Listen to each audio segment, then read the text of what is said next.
Aripova, psixolog.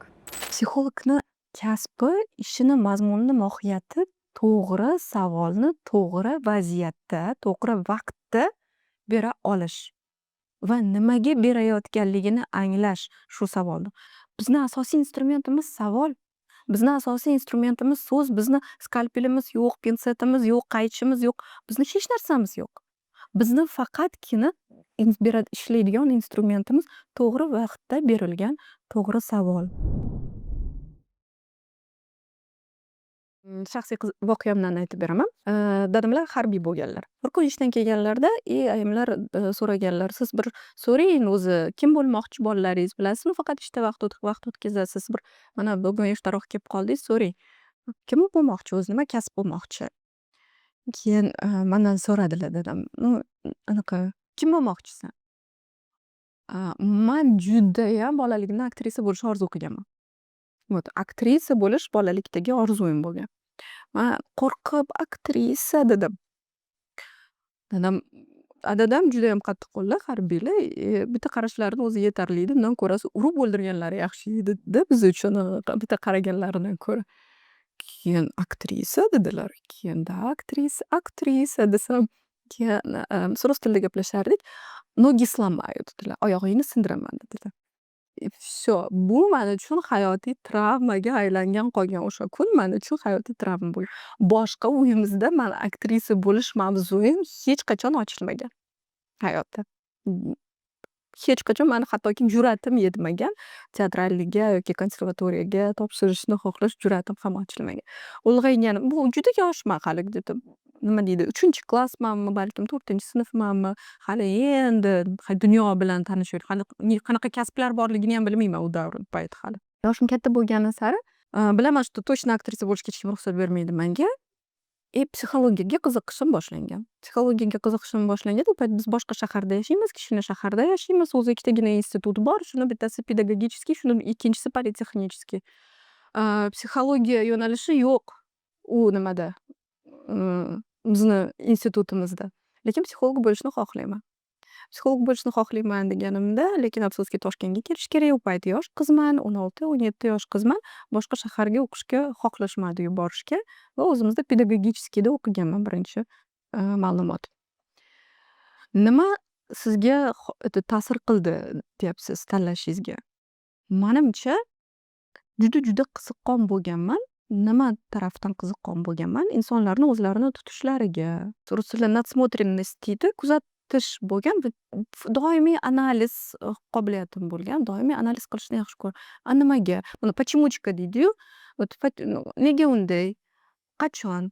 Qayerdan? Nima uchun? Mana shunaqa savollar har qanday reaksiyalarga, his-tuyg'ularga nisbatan, harakatlarga nisbatan ko'p savollar berardim va refleksiyam kuchli bo'lgan. Lekin juda empatichniy bo'lganman deb ayta olmayman o'zimni yoshligimda.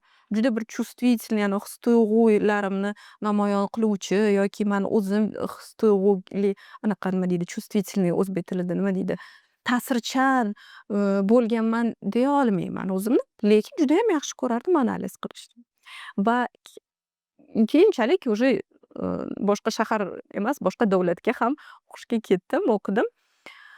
Nima uchun aytyapman bu narsani? Keyinchalik analiz qilganimda, nima uchun men o'zi psixolog bo'ldim deb analiz qilganimda, aslida aktrisalik bilan, teatralniy bilan, aktyorство bilan juda yaqin psixologiya kasbi.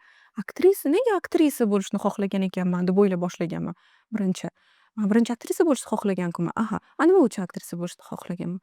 Chunki men his-tuyg'ularni выражать qilishni, chiqarishni, namoyish qilishni yaxshi ko'rganman. Chunki bizni muhitimizda, jamiyatimizda, madaniyatimizda his-tuyg'ularga o'rin yo'q. Biz aqlan yashashni afzal beramiz. His-tuyg'ularga berilganda bu xuddi biz kamchilikdek ko'rib boshlaymiz. His-tuyg'ularga berilma deb xuddiki bu salbiy xususiyatdek sifatida qaraymiz. Sovuqqon bo'l, zaiflik, ojizlik sifatida qaraymiz his-tuyg'ularni. Men uchun o'sha payti yosh Farangiz, kichkina Farangiz uchun aktyorlik bu o'sha his-tuyg'ularni uyatsiz, andishasiz, bemalol, erkin, tanqidsiz mumkin bo'lgan bir jarayon bo'lgan aktyorlik. Va man u payti hali manimcha o'sha 3-sinfligimda что psixologiya kasb borligini ham bilmaganman tabiiyki, juda kichkina bo'lganman. Aktyorство nimaligini bilganman va o'zim anglamagan holda o'sha payt aktrisa bo'lishni xohlaganimni sababi manimcha analiz qilib keyin shunaqa xulosa o'zimga qilganmanki, что mumkin bo'lgan такой площадка, jarayon bo'lgan. His-tuyg'ularni o'ynash, ijro qilish, yaratish, har xil insonlarni obrazni yaratish, obraz bilan ishlash mumkin bo'lgan narsa bo'lgan men uchun. Keyinchalik ozgincha yana ulg'ayganimdan keyin tushunganmanki, что buni oti asli aktyorство emas, psixologiya ekanligini tushunganman. Menimcha, shu kasbni tanlaganligimning sababi shu bo'lgan deb o'ylayman. Har xil vaziyatlarga, turli xil his-tuyg'ularga, turli xil insonlarga, turli xil vaziyatlarga nisbatan sabrlilikni, tolerantlikni o'rgatdi. Eng avvalambor deb o'ylayman. Chunki tolerant bo'lish uchun tushunish kerak. Insonni anglash kerak. Bahosizlikni o'rgatdi. Har narsaga ham baho berish shart emaslikni o'rgatdi. Hayotda hamma narsa ham bizni fikrimizga muhtoj emaslikni o'rgatdi. Mani mumkinmas, norma tushunchalarimni juda kengaytirdi. Mani o'zimni shaxsiy qarashlarimni, chegaralarimni juda kengaytirdi. O'zimni yangitdan kashf qilishga yordam berdi psixologiya. Psixologiya ko'p narsa o'zgartirdi menda, hayotimda. Bir narsani tushunish kerakki, psixologiya bu fan, bu ilm, psixolog esa bu bitta kasb. Hech bir kasb insonga moslashmaydi. Siz shu kasbga moslashasiz. Va xuddi shunday men ham kasbimga moslashganman albatta qaysidir darajada. Bu kasb bizni egoimiz atrofida aylanmaydi. Bizni xarakterimiz atrofida aylanmaydi. Yo'q. Bu kasbni o'ziga yarasha qonun qoidasi, tartibi, disiplinasi bor va shu kasbni tanlagan ekanmiz.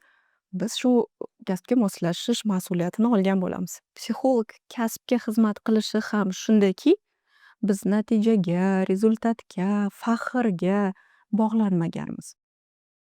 Psixolog o'zini egosi ustida, o'zini samootsinkasi ustida va o'zini faxri, g'ururi tuyg'usi, o'zini komplekslari ustida doimiy ishlaganligi uchun, doimiy uni analiz qilganligi uchun u faxr yoki faxrlanmaslik, qadrlangan yoki qadrlanmaganlik atrofdagilar tomonidan bu tuyg'ularga bog'langan bo'lmaydi.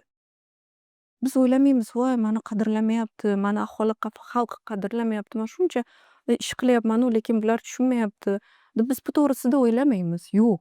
Biz chuqurroq o'ylaymiz. Siz eng avvalambor o'zingizni tushunib olasiz, o'zingizni anglab olasiz, o'zingizni komplekslaringiz bilan ishlab olasiz, o'zingizni g'urur tuyg'ularingiz bilan, o'zingizni egoingiz bilan ishlab olasiz. Birinchi bemoringiz o'zingiz bo'lasiz, o'zingizni davolash umringizni oxirigacha davom etadi. Lekin shunga qaramasdan eng birinchi tushunishingiz kerak bo'lgan inson bu sizsiz va sizni oldingizga kelgan mijozingiz, patsientingiz siz o'zingiz bilan faxrlanishingiz uchun kelmaydi. Siz menga faxr tuyg'usini berish uchun kelmaysiz. Siz menga g'urur tuyg'usini berish uchun kelmaysiz. Siz menga men naqadar молодец ekanligimni bildirish uchun kelmaysiz.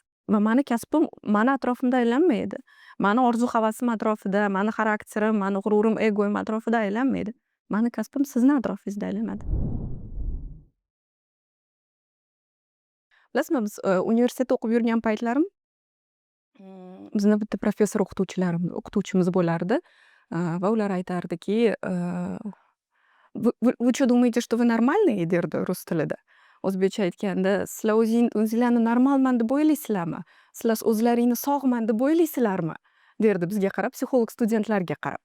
Nimani nazarda tutardiki, aytardiki, hech bir sog'lom inson, hech bir normal inson o'zini irodasi, o'zini ixtiyori bilan boshqa bir insonni dardini eshitishga, boshqa bir insonni kezi kelganda bir ahmoqona qarorlarini tushunishga, anglashga o'z ixtiyori bilan kelmaydi bu kasbga.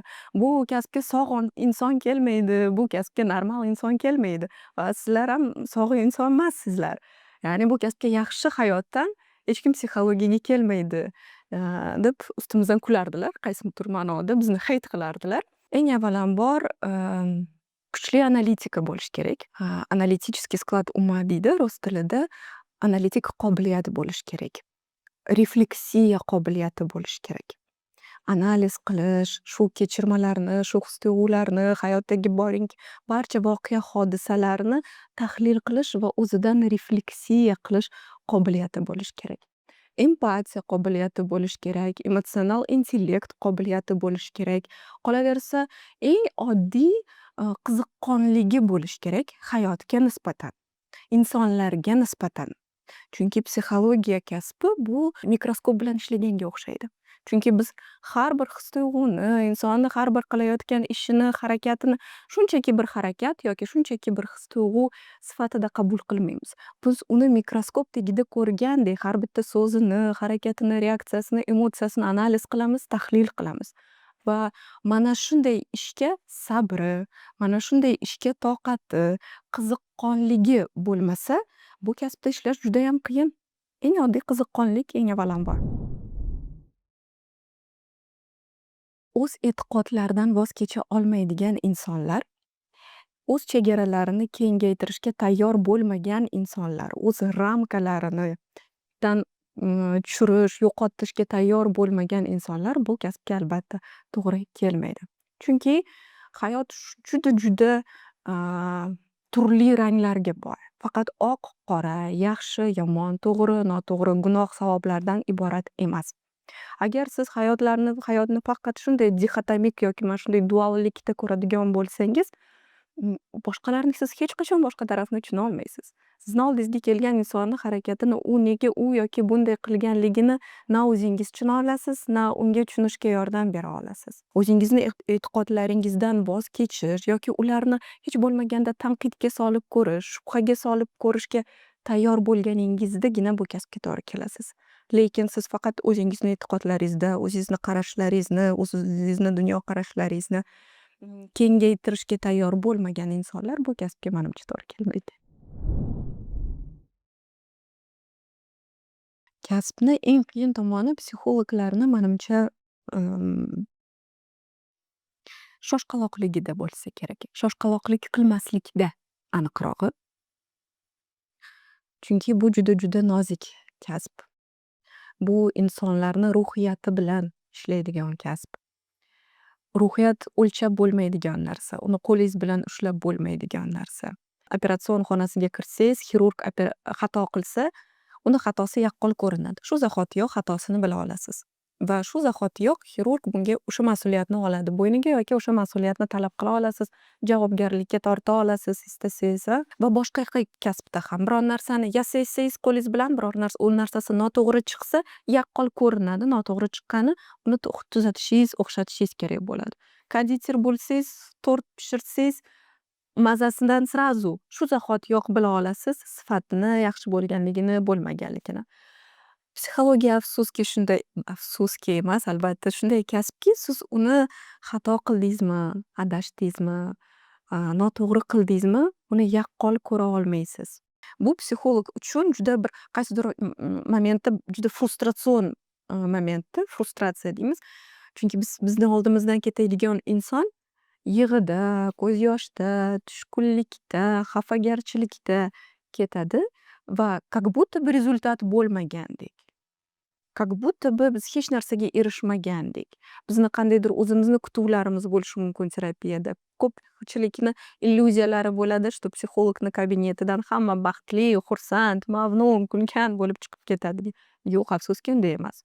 Haqiqatdan ham rostakamiga ish bo'lgan joyda psixologni kabinetida juda qayg'uda, g'amda, ko'z yoshda kelgan holatidan ham battarroq chiqib ketadi.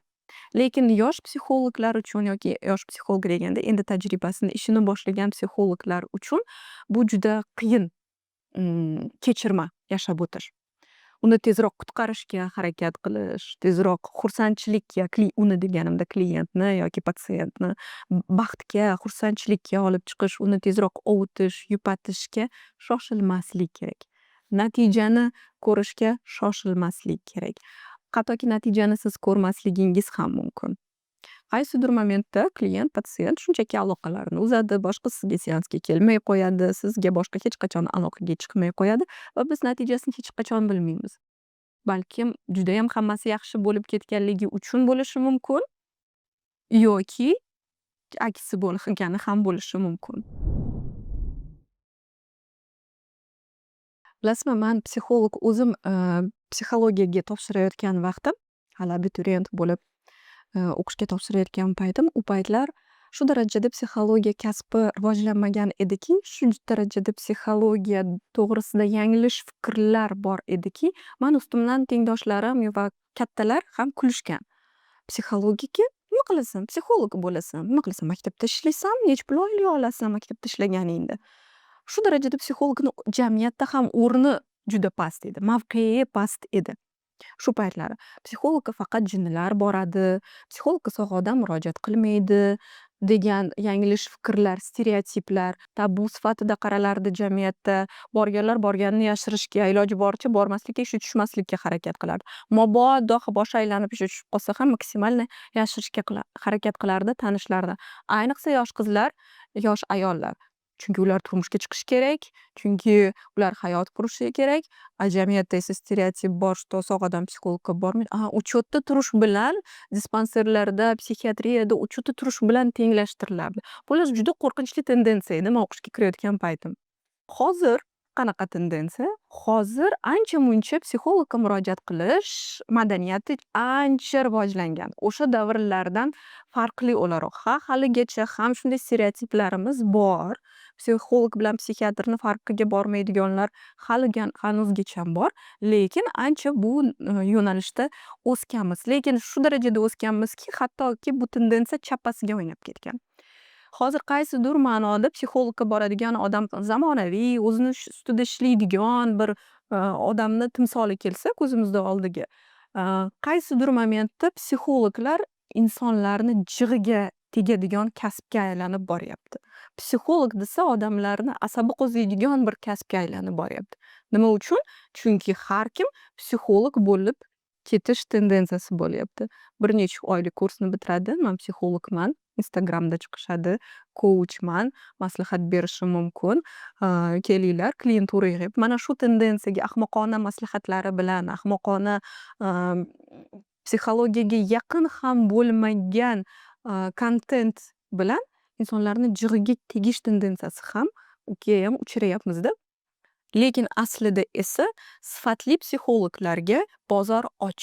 Yoshlar bilan ishlaydigan psixologlarga, bolalar bilan ishlaydigan, ayniqsa yosh bolalar bilan ishlaydigan psixologlarga bozorimiz juda och. Bozorda mutaxassis yo'q aslida. Maktablar jon-jon deb psixologlarni, yosh psixologlarni ishga olishadi. Bolalar bilan ishlaydigan kuchli mutaxassislarni olishadi. Kuchli mutaxassis deganda men aytmayapman 10 yillik, 20 yillik, 7 yillik tajribasi bor. Yo'q, universitetni bitirsin, metodologiya nimaligini bilsin, diagnostika nimaligini bilsin, yosh davri psixologiyasini bilsin. Shuni o'zi yetarli kasbga kirib, tajribasini, praktikasini, karyerasini boshlashga. Maktab, bog'cha, judayam ko'p xususiy bog'chalar, judayam ko'p xususiy maktablar bor. Masalan, hozir ularni har birida hattoki shunchaki qiziqish uchun o'zingizni tadqiqotda o'tkazishingiz uchun Headhunterga kirib psixolog lavozimini terib ko'ring. Ko'rasiz qancha maktab va bog'chalar orasida kamiga psixolog izlayotganliklarini va ular tayyor yoshlarni olishga, yoshlar bilan, bolalar bilan ishlashga. Chunki mutaxassislar rostdan ham yetishmayapti. Sifatli mutaxassislar rostdan ham yo'q.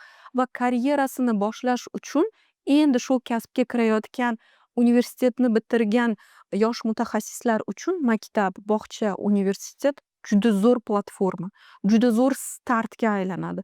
Ular kolossalniy, juda katta tajriba, tayyor laboratoriya ishlash uchun maktab, bog'cha, universitetlar ular o'zlarini sinash uchun, o'zlarini kompetensiyalarini charxlash uchun juda zo'r tekin laboratoriya hisoblanadi.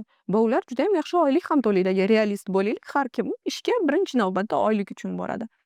Va bu sektorlarda yaxshi psixologlarga yaxshi oylik maosh ham taklif qilinyapti. Agar yaxshi mutaxassis bo'lsangiz albatta. Bilasizmi, psixologiya shunday kasbki, Manimcha hamma kasbda shunday bo'lsa kerak. Biror bir standart oylik yoki vilka, zarplatная vilka deydi. Вот o'sha oylik nimasi, gradatsiyasi aniq belgilanmagan. Chunki bu xususiy sektor bilan doimiy ish joyi bilan kombinatsiya bo'lishi mumkin. Masalan, man psixolog sifatida bir tashkilotda ishlab, oklad oylik olishim mumkin va shu bilan birga, masalan, man shaxsiy amaliyotimda, shaxsiy praktikamda man ma'qul deb topgan, o'zimga mos deb bilgan va o'zim uchun to'g'ri deb bilgan summani belgilashim mumkin psixolog sifatida. Chunki bu mani shaxsiy amaliyotim. Man o'zimga o'zim ishlasam agar. Bu bo'lishi mumkin 100 ming so'm, bu bo'lishi mumkin 1 million so'm. Nimaga qarab uni psixologni tsenniki belgilanadi, bir seansi belgilanadi deganda, judayam achinarli holatki, Instagramdagi подписчиклari holatiga qarab belgilanmoqda. Bu yoshlar uchun unchalik ham yaxshi yangilik emas. Lekin biz rozovoy ko'zoynak, pushtirang ko'zoynaklarimizni yechib, illyuziyalarsiz real qaraydigan bo'lsak, afsuski bu xunuk tendensiya. Lekin bu doim ham shunday bo'ladi degani emas.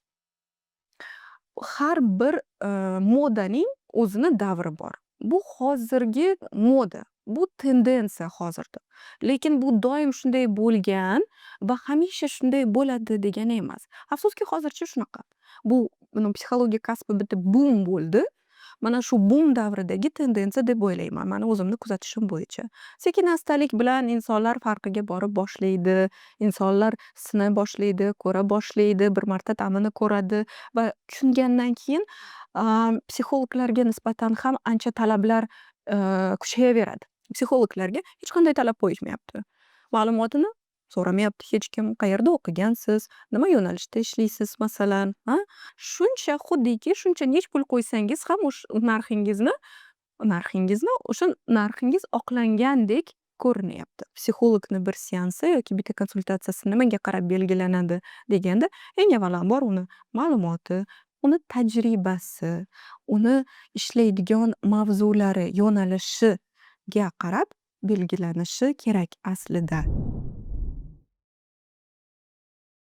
Manimcha eng katta miflardan yoki illyuziyalardan biri nafaqat psixologni o'zida, balkim psixolog bo'lmagan insonlarda o'ylashadiki, psixolog bo'lish uchun o'sha yo'nalishda ishlaydigan mavzularini o'zini boshidan o'tkazgan bo'lishi kerak. Ya'ni man oila to'g'risida gapirishim uchun, oilaviy muammolar bilan ishlashim uchun, oila yo'nalishida ishlashim uchun oilali bo'lishim kerak. Bolalar, ota-onalar mavzusida ishlashim uchun o'zimni farzandim bo'lishi kerak va o'zimni farzandim bilan qiyinchiliklar ko'rgan bo'lishim kerak va mana shu tajribani shaxsan man o'zimda o'tkazgan bo'lishim kerak. Ya'ni subyektiv tajribam bo'lishi kerak deb o'ylashadi. Masalan, ajrashganlar mavzusida yo'nalishida gapirishim uchun man o'zim ajrashgan bo'lishim kerak va albatta ikkinchi turmushim muvaffaqiyatli bo'lishi kerak. Va o'shanda man shu prizmadan kelib chiqib ajrashganlik mavzusida va baxtli oila qurish mavzusida, muvaffaqiyatli oila qurish mavzusida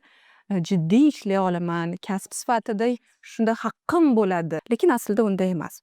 Siz psixologiyada qaysidir yo'nalishida ishlashingiz uchun siz o'sha yo'nalishni shaxsiy tajribangizda, subyektiv tajribangizda o'tkazishingiz shart emas. Misol keltiraman. Masalan, biz doktorga boramiz, deylik xirurgga boramiz. Deylik appenditsit bo'ldingiz. Xirurgga bordingizda, xirurgga borganingizda siz xirurgdan so'raysizmi? Siz o'zingiz appenditsit bo'lganmisiz? deb negadir so'ramaymiz-ku. Bizning shubhamiz yo'q, o'sha xirurg bizni appenditsitimizni davolay oladi yoki kesib muvaffaqiyatli operatsiya o'tkazishiga hech qanday shubhamiz yo'q. Biz undan so'ramaymiz, sizni appenditsit bo'yicha shaxsiy tajribangiz bormi? Bo'lmasam qanaqa qilib mani appenditsitimni davolaysiz degan savol negadir bizda uyg'onmaydi. Lekin psixologlarga nisbatan esa bizni negadir pretenziyalarimiz bor, tanqidimiz bor. O'zini oilasi bo'lmasa qanday qilib oila to'g'risida gapirish mumkin? O'zini farzandi bo'lmasa qanday qilib farzand to'g'risida gapirish mumkin? Yoki yoshiga nisbatan, psixologlarni yoshlariga nisbatan tanqidimiz bo'ladi.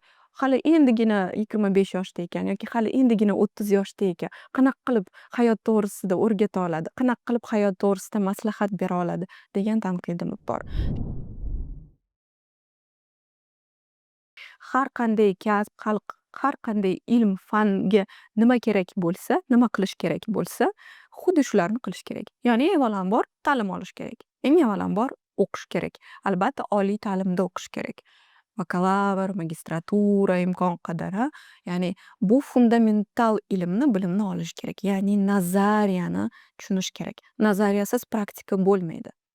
Bir necha oylik kurslarni bitirib bu kasbni egallay olmaysiz. Bozorda psixolog kasbiga olib kiruvchi kurslar judayam ko'paygan. Ular sizga aytishi mumkin, biz sizni darrov praktikaga olib chiqamiz.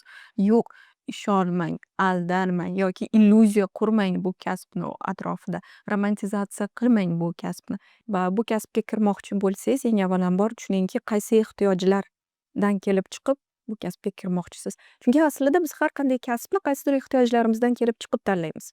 Va yaxshi bo'lardiki, bu kasbga kirishingizdan avval yoki shu kasbga universitetga o'qishga kirishingizdan avval, shu psixologiyaga o'qishingizdan avval savollarga javob berib ko'rishga. Man qaysi ehtiyojlarimdan kelib chiqib psixolog bo'lmoqchiman? Nima yoqadi menga bu kasbda? Nima uchun? Insonlarni tushunishni xohlaymanmi? Kasbni mohiyatini tushunib va qaysi ehtiyojlaringizdan kelib chiqib kasbni tanlayotganligingizga savolga javob topishingiz muhim. Eng avvalambor bitta narsani aytmoqchi edim hozir. Kasb tanlayotganda biz o'qishga kiramiz, oliy ta'limga. Ya'ni o'qishga kirishni nazarda tutiladi kasb tanlash deganda yoshlar orasida. U qaysi davr? 16, 17, 18, 19 boringki. Shu yoshlarda biz universitetga o'qishga kirishimiz davri, kasb tanlashimiz. Bir umrlik kasb tanlash shu darajada bir jiddiy masalaki aslida. Shu darajada bir qiyin qarorki, 17, 18, 19 yoshlik davrimizda yoki 16 yoshlik davrimizda biz unday qarorlar qabul qilishga umuman aslida tayyor emasmiz. Absolyutno tayyor emasmiz. Bir umrlik qaror berishga. Kasb bu bir umrlik qaroringizda. Shu orqali pul topasiz, shu orqali siz o'zingizni tam realizatsiya qilasiz, karyera qilasiz. Lekin bu juda jiddiy qaror. Tasavvur qiling, 16 yoshli yigit qiz, 17 yoshli yigit qiz bunaqa jiddiy qaror berishga absolyutno tayyor emas. Na psixika tayyor, na hayotiy tajriba bor, na hali u o'zi bilan tanisha olmagan hali. Men kimman, men qanaqaman, meni xarakterim qanaqa degan savollarga javob topa olmagan u yosh. Lekin o'sha yoshlarni o'zlariga bo'lgan talablari eng avvalambor kuchli. Men hozir tushunishim kerak, hozir tanlashim kerak, hozir qaror qabul qilishim kerak. Va kattalarni unga bo'lgan, o'sha yoshlarga bo'lgan ota-onalarni yoshlarga bo'lgan talablari juda jistoki. Juda bosimi katta deb o'ylayman. Hozir tanlashing kerak, adashmasliging kerak. Xato juda qoralanadi, xato qilish qoralanadi, adashish qoralanadi. U to'g'ri qaror qilishga hali nisbatan unday qobiliyati yo'q bunday yoshda kasb tanlashda. Shuning uchun tavsiya qilardimki, eng avvalambor kasb tanlayotganligingizda juda jiddiy qaramang. Shunchaki qayerga qiziqayapsiz, nimaga qiziqayapsiz, shundan kelib chiqib tanlab ko'ring. Har doim yo'nalishingizni o'zgartirishingiz mumkin. Hayot bu kontekstda, bu prizmadan qaraganda hayot juda uzun. O'ta uzun. Har qanday vaziyatda juda yoqmasa tashlab ketib boshqa universitetga kirishingiz mumkin. Bu bir vahimali, dahshatli, hayotingizni buzib yuboradigan bir qaror emas. O'zingizni yomon his qilyapsizmi, baxtsiz his qilyapsizmi, o'sha kasbda ko'rmayapsizmi o'zingizni, doim yo'nalishingizni o'zgartirishingiz mumkin. Bu ham norma. Necha yoshda bo'lishingizdan qat'iy nazar. Va ota-onalar ham ozgina shafqatliroq bo'ling farzandlaringizga, ozgina tolerantroq bo'ling bu jihatdan farzandlaringizga, yoshlaringizga. Ularni qiziqishlarini so'ndirmang, ularni qo'rqitmang. Bu bir martalik va yagona qaror. Xuddi insonlar hozir turmush quryapti takror va takror. Kasb nima bo'libdi, o'qish yoki nima bo'libdi masalan. Shuning uchun bu borada ozgina yengiltakroq bo'lishdan qo'rqmang. Ota-onalar ham, farzandlar ham. Va ota-onalardan iltimosim, maslahatim, rekomendatsiyam bo'lardiki, birinchi navbatda farzandlaringiz bilan tanishib oling. Farzandlaringiz o'zi qanaqa? Ularni o'zingizni kutuvlaringiz prizmasidan, o'zingizni xohish istaklaringiz, o'zingizni proyeksiyalaringiz, orzu-havasingizni bir chekkaga surib turib, bu xuddi bir yangi inson bilan tanishgandek tanishga harakat qilib ko'ring. Uni qiziqishlari bilan qiziqib ko'ring, uni qobiliyatlari bilan qiziqib ko'ring. Xuddi yangi davlatni kashf etgandek, yangi mamlakatni kashf etgandek farzandingizni kashf etib ko'ring. Va qolaversa bizni profil orientatsiya bilan shug'ullanuvchi psixologlarimiz bor. erinmang. Olib boring, profiorientatsiyaga olib boring. Profiorientatsiya bilan shug'ullanadigan yo'nalish bu juda predmetniy, ya'ni diagnostika orqali, metodlar, metodikalar orqali sizni qobiliyatlaringizni aniqlashadi. Sizni miyangiz logicheskiy ishlaydimi, analitik ishlaydimi yoki ko'proq kreativ ishlaydimi, shularni aniqlashda yordam beradi psixologlar. Tortinmang, vaqtingizni qizg'anmang, o'rganing, olib boring farzandingiz. Ko'proq farzandingiz bilan tanishib olgan bo'lasiz va farzandingizga ham o'zini tushunishga ham yordam bergan bo'lasiz. Va shu orqali kasb tanlash nimasi ozgina g'alvirdan o'tkazib olasiz. Filtrdan o'tkazib olasiz. Masalan, siz aniq fanlarga ko'proq yo'nalgan ekan, deylik masalan, demak siz gumanitar fanlar o'z-o'zidan filtrdan o'tadi. Masalan, instrumentlar. Chet elda ham masalan kuzatsangiz, hech kim maktabni bitirgandan keyin darrov kollej deyishadi. Ular endi masalan darrov srazu kollejga bormaydi. Ular 1 yil, 2 yil sayohat qilib yurishadi, dunyo kezishadi, bir narsalar bilan shug'ullanishadi. Qolaversa shunday bekorchilik qilishadi. Tushunishi uchun, anglashi uchun, o'zlarini anglashi uchun. Haligi mana bu maktab, mana ta'lim bu bitta tizim, bu sistema. Bir narsaga yo'naltirilgan tizim. O'sha tizimdan chiqishga vaqt kerak. O'zini anglash uchun inson tizimdan chiqishi kerak. Men tizimdan tashqarida qanaqaman o'zi? Kimman? Ha, tizimda jamiyatda qanaqadir menga nisbatan talablar bor. Shu talablardan tashqari men kimman? Degan savollarga tizim ichida javob berib bo'lmaydi. U tizimdan chiqib keyin javob berish kerak. Aslida men xursand bo'lardimki, bizda ham yoshlar shunday madaniyatni rivojlantirsak, maktabni bitirgandan keyin bir qancha vaqt ularni o'z holiga qo'yish. Lekin biz qo'rqamiz ular yomon yo'lga kirib ketishidan, aynib ketishidan, buzilib ketishidan, turmushga chiqib ketishidan qo'rqamizda, darrov ularni tezroq va plus bu yerda qaysi faktor bor? Tezroq muvaffaqiyatliroq bo'lish kerak, diplom olish kerak, kasbga kirish kerak degan talablarimiz, muvaffaqiyat ortidan quvish fenomenlarimiz borligi uchun shoshilamiz. Shoshilmang. Shunchaki yoshlarga eng katta maslahat bu shoshilmas, chill.